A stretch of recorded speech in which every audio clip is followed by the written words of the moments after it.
পাশাপাশি আমরা জানি যে ইব্রাহিম আলাইহিস সালাম উনি স্বপ্নে দেখেছিলেন যে উনি ওনার কলিজার টুকরো সন্তান ইসমাঈল আলাইহিস সালামকে জবাই করছেন, যেটা সূরাতুস সাফফাতের 102 নম্বর আয়াতে আল্লাহ তাআলা আমাদেরকে বলছেন।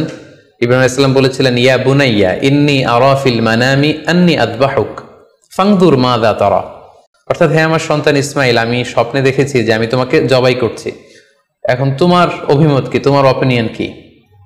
সাইয়েদনা ইসমাঈল আলাইহিস সালাম বলেছিলেন, ইফআল মা তুমার সাতাজিদুনি ইনশাআল্লাহু মিনাস সাবিরিন, মানে বাবা আপনি স্বপ্নে যা দেখেছেন আপনি সেটাই করেন, আপনি আমাকে ধৈর্যশীলদের অন্তর্ভুক্ত পাবেন।